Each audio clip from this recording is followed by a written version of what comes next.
안녕하세요. 착한 변호사 황한영입니다. 오늘은 검찰 개혁에 대해서 말씀을 드리겠습니다. 이재명 정부에서는 검찰을 개혁을 하겠다고 하는데 어떤 것이 핵심일까요? 일단 검찰이 가지고 있는 기소와 수사 기능 중에서 수사 기능을 완전히 빼겠다는 겁니다. 그렇다면 검찰은 어떤 기능만 남죠? 기소 기능만 남으니까 공소청으로만 바꾸겠다는 겁니다. 그러면 검찰에서 제외하고 있는 수사 기능은 어떻게 구성을 하겠다는 건가요? 지금 현재는 검찰이 6대 범죄에 대해서는 수사권을 여전히 가지고 있습니다. 6대 범죄는 뇌물사건이라든가 중요한 범죄들입니다. 이런 범죄들의 수사 기능을 중수청, 중대범죄수사청을 하나 더 만들겠다는 것이죠. 그렇게 되면 경찰이 기본적으로 수사기구가 되고, 그리고 중수청이 있고, 여전히 지금 있는 공수처를 좀 강화하게 돼서 공직범죄를 담당하게 하겠다는 겁니다. 이렇게 되면 검찰이 가지고 있는 일반 수사 기능은 거의 그러면 없어진다고 보는데, 그러면 검찰의 수사권을 어느 정도까지 유지를 해야 될까? 검찰의 수사를 전혀 못하게 할지, 아니면 기소 과정에서 좀 필요한 범위 내에서는 어느 정도 수사권을 유지를 해줄지, 이 부분은 수석 전에 밑그림이 좀 나올 거는 같습니다.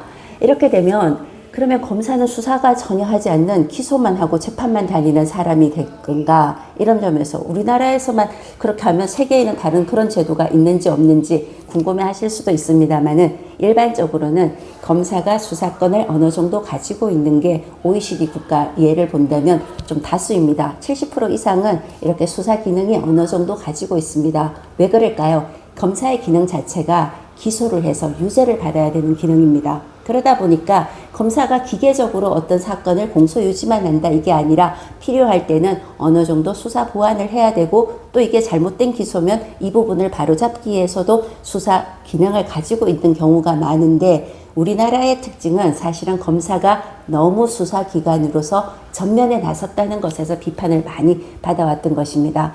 이러한 수사 기능을 어느 정도까지 사법 절차에서 구현을 하는 문제는 이제 새로 개혁되는 검찰의 모습에 의해서 좀 자리가 잡히지 않을까, 그렇게 조심스럽게 예측을 해봅니다. 자, 여러분, 검찰의 달라지는 모습에 사실은 검찰 출신의 변호사로서는 좀 걱정도 되고, 어떤 면에서는 좀 기대도 되기도 합니다. 수사는 국민의 삶을 안전하게 하는 거와, 그리고 나라에서 부정부패 기능들을 없게 하는, 좀 투명하게 하는 여러 가지 기능들을 담당하는 사정 기능이 분명히 있기 때문이죠.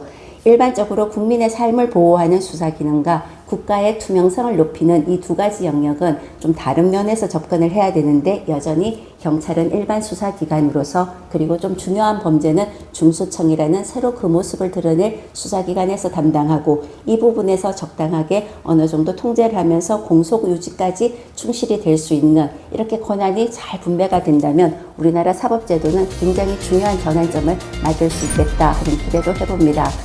검찰 개혁과 관련한 논점에 대해서 여러분들 이해하시는 데 좀 도움이 되셨나요? 도움이 되셨다면 구독과 좋아요 부탁드립니다.